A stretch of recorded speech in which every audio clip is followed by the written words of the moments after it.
Bismillahirrahmanirrahim. Assalamualaikum warahmatullahi wabarakatuh.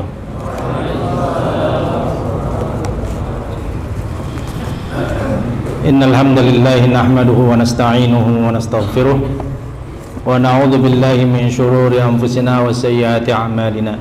May yahdihillahu fala mudilla lahu wa may yudlil fala hadiya lahu. Asyhadu an la ilaha illallah wahdahu la syarika lahu wa asyhadu anna Muhammadan 'abduhu wa rasuluhu la nabiyya ba'dahu. Ayyuhal ikhwah rahimakumullah, alhamdulillah dalam kesempatan yang berbahagia ini tanggal 10 Februari 2023 di tempat Masjid Ali bin Abi Thalib radhiyallahu an, kita berkumpul dalam rangka mereview kembali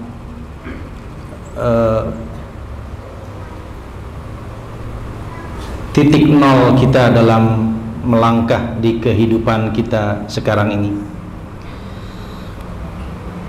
Semua kita sepakat sebenarnya bahwa hampir semua harapan terbesar dari umat manusia itu adalah bahagia, mulia, tinggi, unggul, semua hal-hal yang bersifat istimewa dari yang lainnya. Dan itu memang Allah Subhanahu wa ta'ala telah berikan. Walaqad karramna bani Adam. Allah Subhanahu wa ta'ala telah memberikan kemuliaan buat Bani Adam. Tetapi ketika perwujudan dari kebahagiaan yang kita kejar, upaya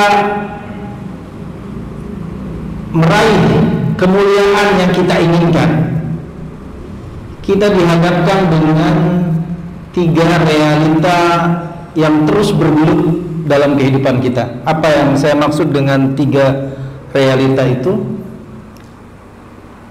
Kita mungkin mengejarnya sebagai angan-angan, atau mungkin mimpi, atau mungkin benar cita-cita. Di sini sering kita terkecoh dengan mana yang angan-angan, mana yang mimpi, mana yang sebenarnya cita-cita. Kalau ukuran manusia biasa mungkin sangat sulit untuk membedakannya, tapi marilah kita lihat dulu realita ketiga nama yang terus bergulut dalam kehidupan kita saat kita melangkah meraih semua apa yang menjadi keinginan kita, bahagia, mulia, tinggi, istimewa, dan lain sebagainya. Kalau bicara tentang angan-angan, dia hanya ada di kepala, tidak pernah ada di wujud realita. Begitu kalau Anda berangan-angan, seandainya saya mempunyai uang 1 miliar, seandainya saya bisa menikahi wanita tercantik di dunia ini, seandainya, ya, angan-angan semuanya tak pernah terwujud dalam realita. Bicara sedikit ke bawah, yaitu mimpi. Dia memang ada di alam lain dari kehidupan kita yang hakiki, tetapi terkadang bisa terwujudkan dan terlihat walaupun hanya sebagian kecil dari hakikat yang kita idam-idamkan di alam lain itu. Bukankah Anda pernah bermimpi kalau main pukul-pukulan terasa badan juga sakit dan lelah? Ada wujudnya. Waktu kita bangun terasa sakit. Begitu juga kalau mimpi ihtilam, ada juga kenikmatannya. Ya, ketika Anda bangun. Betul ya? Bukan hanya dunia lain yang kita rasakan, tapi juga pernah kita rasakan di kehidupan realita kita. Itu mimpi, beda dengan angan-angan. Angan-angan murni, alam lain, alam yang hanya di kepala, tidak pernah terwujud. Tapi kalau mimpi bisa terwujud, tapi bagian yang sangat terkecil dari realita sesungguhnya yang ada di alam lain, yang kita alami di alam lain, bukan di alam realita kita. Itu mimpi. Lalu apa sebenarnya cita-cita? Cita-cita itu sebenarnya sesuatu yang sangat idealis. Dia sesuatu yang hakiki, dan dia adalah sesuatu yang kekal abadi. Itulah sebenarnya hakikat dari cita-cita yang seharusnya menjadi tumpuan seorang yang melangkah dalam kehidupannya. Persoalannya adalah sebagai orang yang beriman, kita diajarkan berbeda dengan orang-orang yang berpikir sekuler atau manusia biasa. Cita-cita kita sebagai idealis yang harus kita kejar bukanlah angan-angan atau mimpi. Ya. Mari kita lihat realitanya. Saya sedikit mencontohkan gini. Kalau cita-cita kita ingin menjadi konglomerat, itu sebenarnya bukan cita-cita. Kenapa? Karena itu sebenarnya hanya mimpi. Menjadi konglomerat itu bukanlah cita-cita. Dia hanyalah mimpi. Karena kehidupan kita di dunia ini semuanya hanyalah mimpi. Sebentar lagi baru yang hakiki yang terlihat dalam kehidupan kita. Walaupun terasa dan bisa terasa ketika kita bangun, harta itu bisa kita rasakan, tetapi pada akhirnya dia akan hancur, lebur. Tidak ada intinya. Mimpi itu hanyalah mimpi yang bisa kita rasakan. Mungkin impian yang kita rasakan ketika kita menjadi konglomerat, indah hidup dan lain sebagainya, tapi pada sebenarnya tidak ada keindahan dan kebahagiaan di alam konglomerat. Kalau cita-cita kita ingin meraih kemuliaan melalui tingkat SS-an kita, agar kita menjadi orang yang dianggap bernilai, sebenarnya itu hanyalah angan-angan. Kenapa? Karena kemuliaan seseorang, banyak orang yang mengikutinya, banyak orang yang menyukainya, sebenarnya bukan berada pada SS-nya, tapi berada pada bobot ilmu yang dimilikinya dan kepandaian dia dalam menyampaikan dan menyalurkannya kepada orang lain, bukan pada S-nya. Betapa banyak yang SS-an tapi tak berguna di tengah-tengah kehidupannya, bukan begitu. Jadi intinya bercita-cita ingin mencapai SS-an untuk meraih kebahagiaan, kemuliaan, ketinggian, keistimewaan, itulah angan-angan. Tidak pernah bisa kita raih, karena hakikat dari kemuliaan yang ingin Anda cita-citakan sebenarnya berada pada bobot ilmu dan bobot yang disampaikan kepada orang lain bisa diterima dan diserap dengan baik. Itu sebenarnya hakikatnya. Mau S1, mau S2, S3, S4, S5, S-Krim, semuanya ada. Bobotnya ada di mana? Ada di ilmu yang kita miliki dan kepandaian menyampaikannya kepada orang lain. Sehingga banyak sekali orang yang cuma lulusan SD mempunyai banyak orang yang disukainya, menyukainya. Banyak ilmunya diserap oleh orang lain dan diterima dengan baik. Tapi berapa banyak orang yang lulus dari S1, S2, S3 tapi tak pernah bisa diterima ilmunya oleh orang lain. Bukan begitu, itu fakta. Karena pada hakikatnya diterimanya kita oleh orang lain bobot ilmu yang kita miliki dan cara kepandaian kita menyampaikannya. Imam Asy-Syafi'i rahimahullah bukanlah orang yang SS-an. Imam Malik rahimahullah bukanlah SS-an. Imam siapa lagi? Abu Hanifah bukanlah yang SS-an. Jadi cita-cita kita yang kita kejar untuk meraih S3 itu sebenarnya bukan cita-cita, itu hanyalah angan-angan. Cita-cita hakiki sebenarnya yang kita adalah seperti yang dikemukakan oleh Imam Asy-Syafi'i rahimahullah, yang seandainya kita semua kembali menyerap apa-apa yang sudah kita pelajari lebih dahulu di masa lalu, maka kita akan mendapatkan renungan kembali yang lebih dalam. Imam Asy-Syafi'i rahimahullah telah menggambarkan seandainya kita memahami bahwa yang sebenarnya harus kita canangkan sebagai cita-cita sebagai orang yang beriman itu ada di dalam satu surah ini. Ya, lau tadabbaran nas hadhil ayat takafathum. Kalau semua orang mau merenungkan ayat ini saja, cukuplah bagi mereka untuk mengejar cita-citanya di situ. Kenapa? Karena disitulah pusat kebahagiaan yang hakiki, pusat idealitas kemuliaan setiap orang yang hakiki, pusat keistimewaan setiap manusia yang hakiki, bukan berada di selain itu. Apa? 4 tangga itu yang Allah ceritakan di dalam suratul Asr. Makanya mungkin wajar kalau ada riwayat di kalangan para salafus saleh, sahabat ridwanullah alaihim ajma'in, kalau mereka habis berkumpul lalu sebelum mereka berpisah, mereka diingatkan oleh ayat ini. Wal 'asri innal insana lafi khusrin illal ladzina amanu wa 'amilus salihati. Kita sudah melupakan, padahal tafsirnya sering kita baca.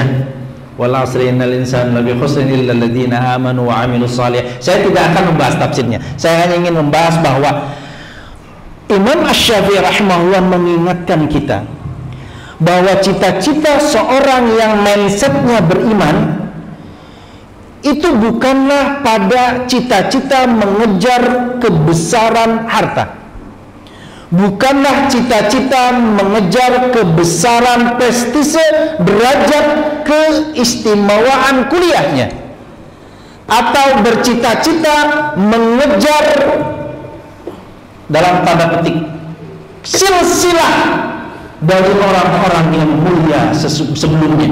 Tidak, bukan itu yang menjadi titik, kata Imam Asy-Syafi'i rahimahullah. Yang menjadi titik cita-cita seorang yang beriman adalah naik mengejar setiap anak tangga dari yang Allah Subhanahu wa taala sebutkan sebagai anak tangga kemuliaan setiap manusia yang meraihnya.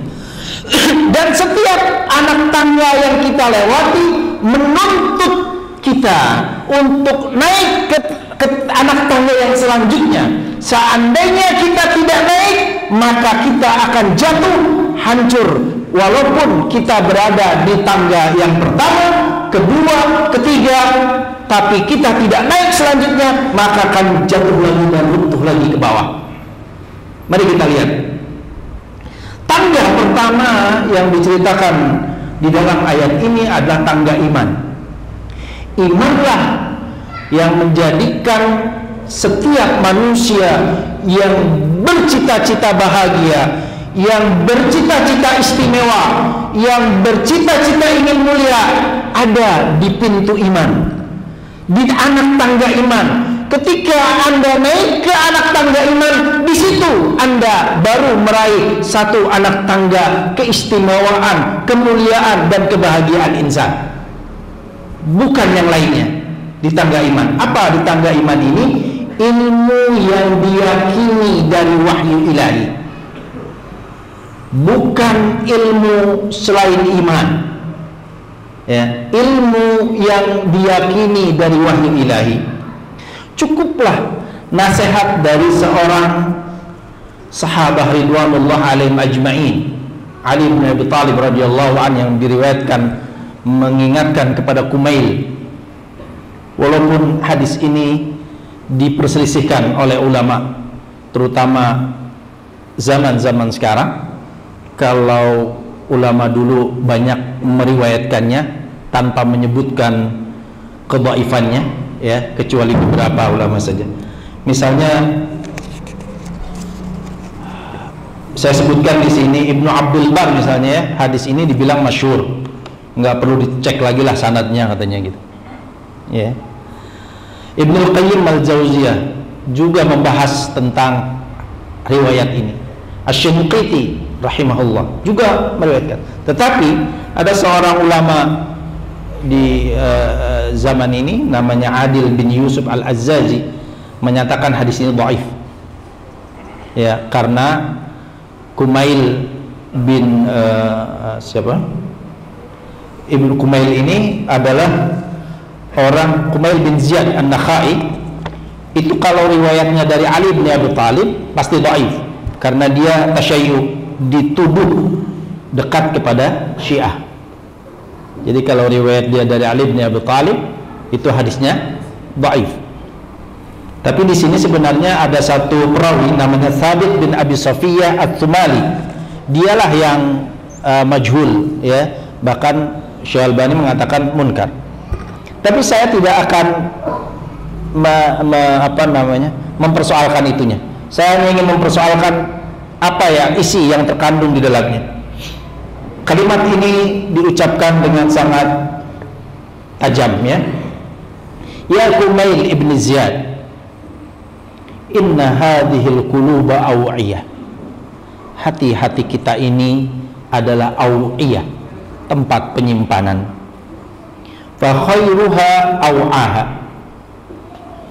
Sebaik-baik hati adalah yang paling kuat menyimpan sesuatu. Fahfad anni ma aqulu laka. Ingat-ingat selalu apa yang akan aku ucapkan untukmu. Perhatikan baik-baik. An-nasu salasu. Manusia itu terbagi kepada 3 golongan.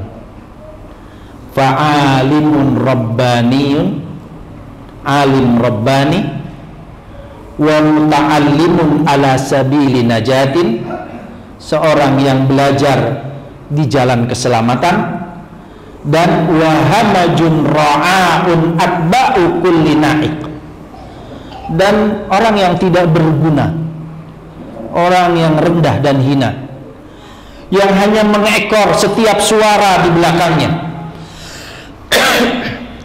Yang benar adalah sekuler, sam'an. Yang benar adalah tarekat, sam'an. Semua dia dengar dan dia akan mengekor. Kenapa? Tak ada ilmu yang dia pegang, tak ada ilmu yang bisa menerangi jalannya, tak ada iman yang dia pegang untuk kuat dia berjalan istiqamah di jalan itu. Dia akan mengikut setiap suara yang berteriak lebih keras buat dirinya, walaupun itu sebuah kebohongan dan kepalsuan. Tapi ketika itu lebih keras, dia akan ikuti, ya. Ma'akulli rihin yamilun, setiap angin yang bertiup dia pun akan ikuti. Walaupun angin itu sepoi-sepoi, tetaplah dia mengikuti angin itu, walaupun lemah anginnya. Lam yastadi'u binuril ilm, dia tidak mampu mengambil cahaya dari ilmu. Walam yarja'u ila ruknin wathiq, dia tidak bisa bersandar kepada tiang yang begitu kokoh. Kenapa? Tidak ada tiangnya. Ilmu iman yang dia ambil dan dia cari tidak pernah menjadikan dia bercita-cita mengambil keimanan itu. Dia menganggap bahwa ilmu iman adalah ilmu keterbelakangan yang membekukan kehidupannya menjadi orang yang miskin, orang yang hanya bersandang pada peci dan kopiah. Karena sandaran dia, cita-citanya adalah kalau dia sudah menjadi profesor, doktor, insinyur, nanti gitu semuanya. Dia tidak merasa bahwa keimanan yang memberikan cahaya kehidupannya, seandainya dia tahu di situ, maka dia tidak akan pernah bisa tergoyahkan. Yang kumail, al ilmu khairun minal mal, ilmu lebih baik dari harta. Al ilmu yahrusuka wa anta tahrusul mal. Renungkan, ilmu yang akan menjagamu, tetapi engkaulah yang akan menjaga harta. Kan gitu ya. Ilmu yang menjaga kita, tapi kalau harta siapa yang jaga? Kita.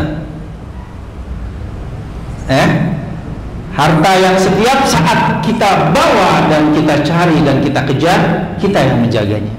Berlelah-lelah kita untuk menjaganya. Sampai yang paling kecil dari harta kita pun kitalah yang menjaganya. Tidak bisa harta itu menjaga kita. Kita lanjutkan. Wal ilmu yazku alal infaq. Ilmu akan membersihkanmu dan meningkatkanmu ketika berinfak. sedangkan harta akan berkurang dengan sebab kita infakkan atau nafkahkan, bukan infak. Habis beda di kita ya, infak dan nafkah. Kalau kita beri harta kita kepada anak istri kita, selesai. Tidak menjadi simpanan yang akan menambah pahala kita nanti di surga. Tapi ketika kita infakkan, kita akan bersih. Apalagi ilmu. Ilmu ketika kita infakkan, tambah tinggi kita, tambah mulia kita, tambah kuat kita. Itu yang pertama, bahwa ada anak tangga yang bernama ilmu iman. Ketika kita naik tangga di ilmu iman, dia mengharuskan kita untuk naik ke tangga selanjutnya. Ketika kita tidak mau naik ke tangga selanjutnya, maka akan gugur dan akan runtuh kita. Ya, paling tidak akan kita gambarkan satu nasihat dari Allah Azza wa Jalla tentang tangga yang kedua, yaitu amal saleh. Saleh pribadi dan saleh sosial. Bukan hanya saleh pribadi, tapi juga saleh sosial. Karena kesalihan di dalam orang-orang yang beriman ada yang untuk dirinya dan ada yang untuk orang lain.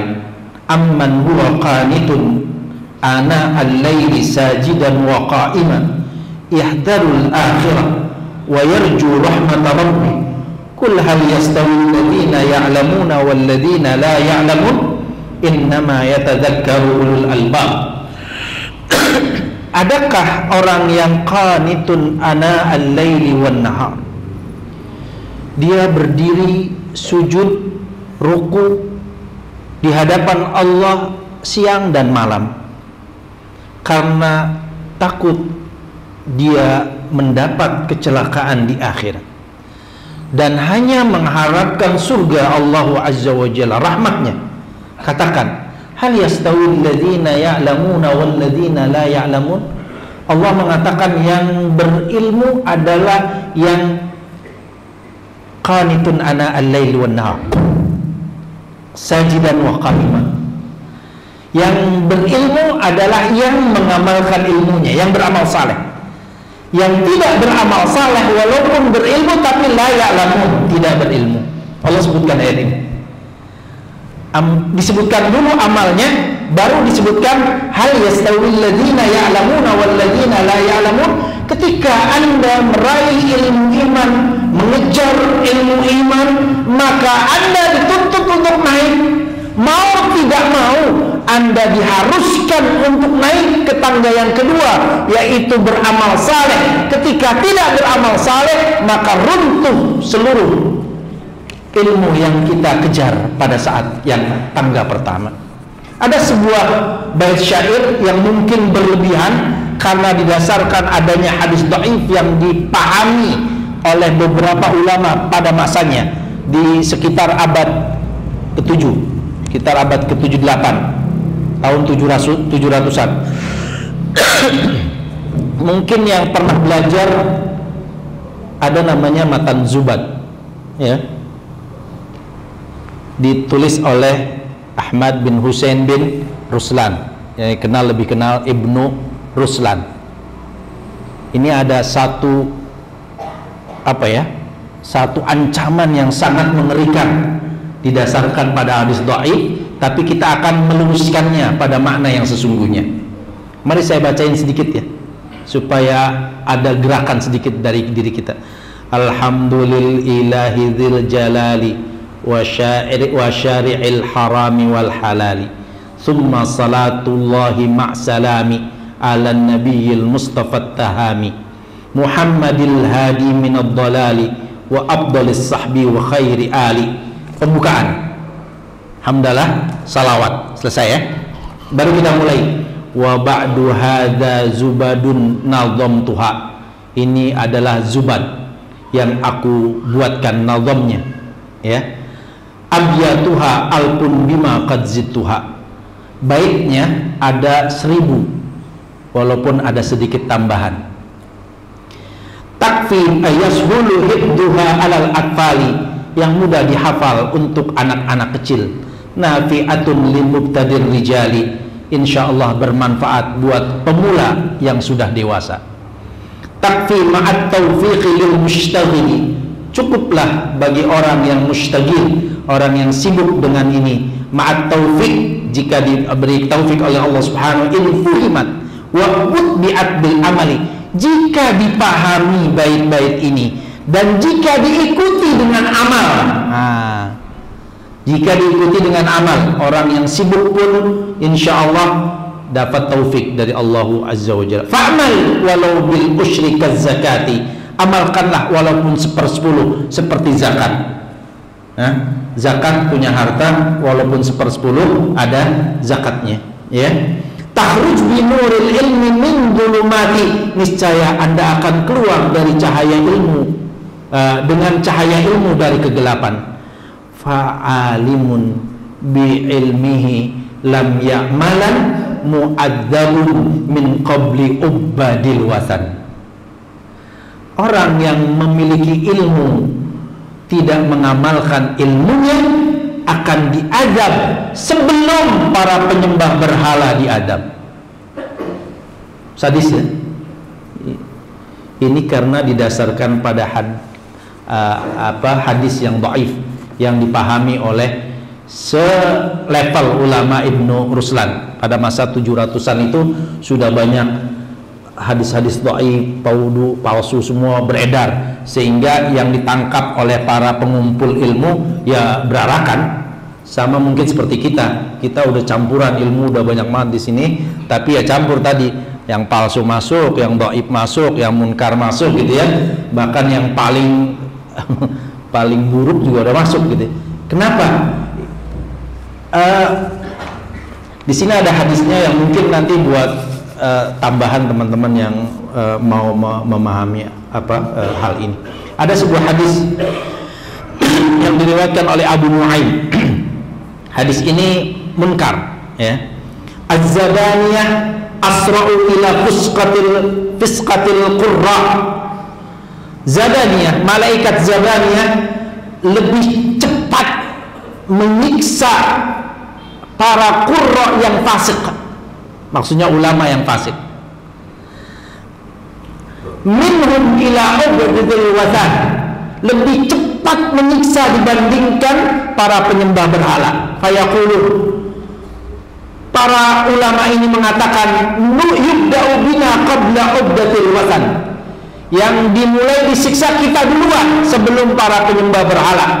Fayuqalu lahum, maka dijawab oleh para malaikat itu, laisa may ya'lam kama la ya'lam, orang yang tahu berbeda dengan orang yang tidak tahu. Ini siksaan. Tetapi saya hanya ingin menyampaikan bahwa yang dimaksud di sini adalah seperti firman Allah Subhanahu wa taala, bahwa jika orang kafir ada yang lebih berilmu di kalangan mereka, maka orang yang berilmu itu disiksa terlebih dahulu sebelum orang kafir yang lainnya.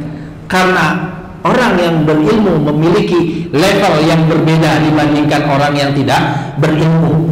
Ini artinya orang yang beriman dan orang yang berilmu sama derajatnya, tidak berbeda. Artinya ketika Anda mulai masuk ke dalam tangga yang pertama, yaitu ilmu iman, maka Anda dituntut untuk memberikan yang lebih dari seperti orang yang lainnya, dibandingkan orang yang lainnya. Inilah tuntutan amal saleh buat orang yang mengerti tentang ilmu iman. Dan yang ketiga, setelah kita diminta untuk beramal saleh, maka kita dituntut lagi dan dituntun lagi untuk naik ke tangga yang ketiga. Apa itu? Watawasau bil haq, berdakwah.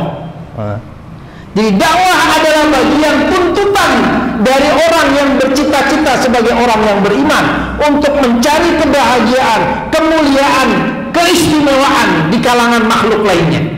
Jika dia tidak berdakwah, maka akan luntur, bahkan mungkin akan mati. Bukan hanya orang lain yang mati, tapi jiwa dirinya sendiri juga akan mati.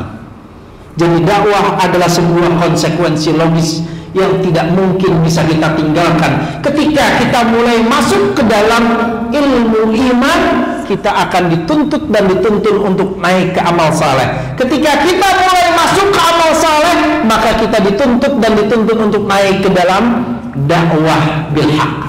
Dakwah bil haq ditafsirkan oleh banyak ulama adalah dakwah kemurnian, yaitu dakwah Al-Quran dan Sunnah Rasulullah Sallallahu Alaihi Wasallam. Di sini kejujuran diuji, kejujuran iman seseorang, kejujuran amal saleh seseorang diuji dengan dakwah. Anda tidak dianggap jujur ketika iman dan amal saleh Anda tidak dilengkapi dengan dakwah, akan mati. Ya, di sini kejujuran ukhuwah diuji. Seorang yang sangat mendambakan ukhuwah, persaudaraan yang jujur, itu adanya di dalam dakwah. Sebab kalau orang memberikan hanya yang bersifat material kepada saudaranya, itu bisa berbagai hal akan menjadi niat dalam dirinya. Tetapi yang ketika yang diberikan adalah dakwah, di situ kejujuran yang sebenarnya atau yang hakiki dari sebuah persaudaraan. Bukankah seseorang yang tidak lurus ketika diluruskan itu sebuah kejujuran dari seseorang untuk meluruskan saudaranya? Dia tidak minta apa-apa, dia tidak meminta balasan apa-apa dari orang diomelin kok, orang akan dibenci kok, orang akan tidak disukai kok, tapi dia tetap jujur untuk meluruskan saudaranya. Kenapa? Karena dia tahu bahwa saudaranya akan terjerumus ke dalam pintu-pintu jahanam ketika dia tidak meluruskannya. Di situ kejujuran akan diuji. Benteng hakiki pribadi, anak keturunan dan masyarakat itu ada dalam dakwah. Ketika tidak ada dakwah, maka benteng itu runtuh. Kita akan tergerus oleh jahiliyah. Anak-anak kita, di mana mereka akan mendapatkan ilmu-ilmu dini? Di mana mereka akan mendapatkan ilmu tafsir Al-Quran yang jujur? Di mana mereka akan mendapatkan akidah yang bersih dan benar? Di mana mereka akan mendapatkan pendidikan akhlak dan fikih-fikih yang tepat dan sesuai dengan sunnah? Tidak ada, kecuali kalau kita mau dakwah membentengi diri kita, keluarga kita dan masyarakat kita. Itu kejujuran. Dan yang terakhir, ini adalah level prestasi dan prestise yang tertinggi dalam cita-cita kita. Sebab ini dikerjakan oleh makhluk-makhluk mulia dan besar. Malaikat yang agung-agung diturunkan hanya untuk mengemban dakwah. Para nabi dan rasul diutus untuk mengemban dakwah. Siapa lagi? Tidak ada. Semua ini makhluk-makhluk mulia. Ya, tapi ya begitu memang, ketika berada pada titik kemuliaan akan sedikit sekali orang yang mau mengejarnya. Anak tangga keempat setelah itu, dan ini adalah perahu yang akan mensukseskannya. Perahu yang akan mensukseskan ketiga poin tadi. Kita akan sukses dalam menggali ilmu-ilmu iman. Kita akan sukses menunaikan amal-amal saleh. Kita akan sukses berada kekeh dan teguh untuk berada dalam dakwah kalau kita memiliki sifat kesabaran. Wa tawasau bis sabar. Ini puncak. Dan semua itu adalah cita-cita yang hakiki. Inilah yang seharusnya menjadi cita-cita orang yang beriman, bukan selain ini. Selain ini hanyalah angan-angan dan mimpi yang sebentar saja akan habis dan lenyap. Saya mendapatkan satu brosur elektronik. Apa namanya? Brosur elektronik. Ada tulisan yang saat ini tanpa sedikit pun mengurangi rasa duka yang mendalam dari kita kepada saudara-saudara kita di Turki, di Suriah, di Papua, ya, yang terus goncangan-goncangan dahsyat gempa di mana-mana. Tapi dari sini ada sedikit pelajaran yang bisa kita petik. Baru saat ini kita memahami tentang sebuah nasihat dari hadis Rasulullah Sallallahu Alaihi Wasallam. Siapa yang di pagi hari dia mendapatkan makanan pokoknya pada hari itu,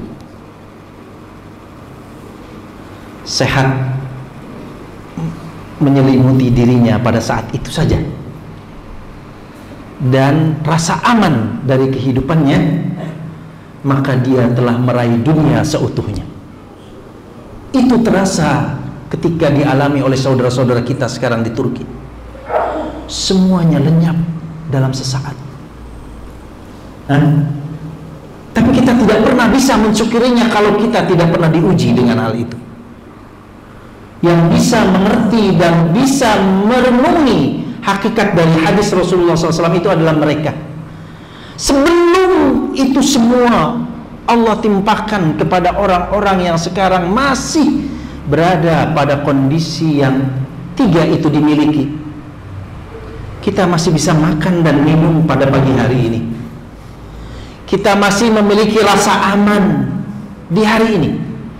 Kita masih diberi kesehatan di pagi ini. Masakan kita mau kembali lagi hanya mengejar hal-hal ini yang pada saat tertentu langsung dalam satu detik hancur lebur, lenyap, habis, tak ada sisa, tak ada sisa.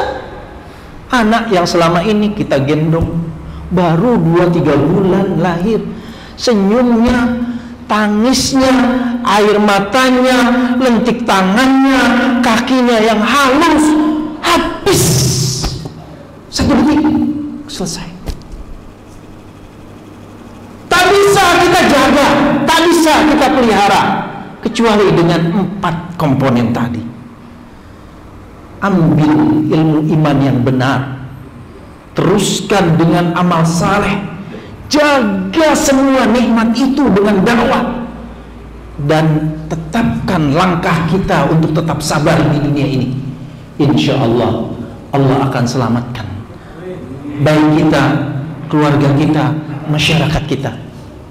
Jangan kita merasa bahwa ketika kita tidak mempunyai dan tidak mulai untuk terus istiqamah di 4 poin ini, kita merasa aman-aman saja. Tidak. Mungkin saja Allah akan mengulur-ngulur waktu. Di saatnya tiba-tiba semuanya hancur lebur. Di saat itu tidak ada kesempatan kita untuk meminta kembali untuk kita bisa beriman, beramal saleh dan berdakwah. Mumpung kita berada di tempat yang mulia ini, berada di alur menuntut ilmu iman, mengamalkan amal saleh, berdakwah bersama-sama, maka Allah Subhanahu wa ta'ala menjaga kita dan seluruh keluarga kita dan masyarakat kita untuk berada dalam kemuliaan dan kebahagiaan baik di dunia ini sampai insyaallah ta'ala akhirat. Dan yang terakhir sebelum saya tutup, ingat, di sekeliling kita dalam menangkap mana yang angan-angan, mana yang mimpi, dan yang mana yang cita-cita sesungguhnya, ada 4 penghalang yang harus terus kita waspadai. 4 penghalang ini jangan sampai menjebak kita. Walaupun kita tidak harus bermusuhan atau tidak harus menjauhinya, tetapi paling tidak kita harus waspada sewaspada-waspadanya. Pertama, nafsu pada diri kita sendiri. Salah pandang akhirnya, seakan-akan yang namanya kemuliaan, kebahagiaan ada di angan-angan dan impian yang ada di sini dan di tidur kita. Padahal saat itu kita sedang tidur. Saat itu sebenarnya kita sedang berkhayal, bukan bercita-cita. Ingat itu, perlu dirikan. Janganlah kita didik anak-anak kita bercita-cita untuk menjadi dokter. Janganlah anak kita dididik untuk bercita-cita menjadi seorang sarjana. Janganlah anak kita dituangkan cita-cita menjadi apa? Jenderal. Jangan. Biasakan dan didik di antara anak-anak kita untuk menjadi pengejar 4 level tadi. Insya Allah semua itu akan diraih. S2, S3, S4, S5 semua akan diraih. Insya Allah ta'ala. 4 poin. Kedua, Setan akan menghalangi terus dari depan, dari belakang, kanan, kiri. Diingat-ingat itu selalu. Jangan lupakan ayat-ayat itu. Tidak akan pernah berhenti. Seandainya setan itu tidur, kita udah nggak bisa ini lagi nih sekarang. Ya, jadi setan tidak tidur, akan terus menyerang kita untuk masuk ke dalam pintu-pintu api jahanam sampai tua. Kita masih tetap berada dalam perangkat setan. Untuk itu waspada selalu. Ketiga, dunia. Dunia itu yang dekat dengan kita. Harta, tahta, ya, jabatan, semua itu adalah dunia. Yang terakhir, jali susu. Orang dekat kita, teman yang buruk, anak, istri, bisa merengek sehingga merubah di sini. Pernah dengar cerita Bal'am bin Ba'ur? Apa? Anak dan istrinya lah yang membuat dia terjerumus karena dirayu untuk mendapatkan uang, emas, keistimewaan di kaumnya. Sang istri merengek terus agar sang Bal'am bin Ba'ura merubah ilmu keimanannya menjadi lawan dari Nabi Musa alaihissalam dan kaumnya. Pelajari itu, mudah-mudahan Allah subhanahu wa ta'ala akan menuntun kita ke jalan kebenaran. Ini saja yang bisa Anda sampaikan, mudah-mudahan hanya mengingatkan, ya, hanya menjadi pengingat. Biasanya kalau sudah tidak ada tikrar, pengulangan, akan beku kembali, akan lupa kembali. Sebagai pengingat saja, mudah-mudahan Allah berikan ingat kita dan memberikan kesadaran untuk kembali ke jalan yang sesungguhnya. Subhanakallahumma wa bihamdika asyhadu an la ilaha illa anta astaghfiruka wa atubu ilaik. Assalamualaikum warahmatullahi wabarakatuh.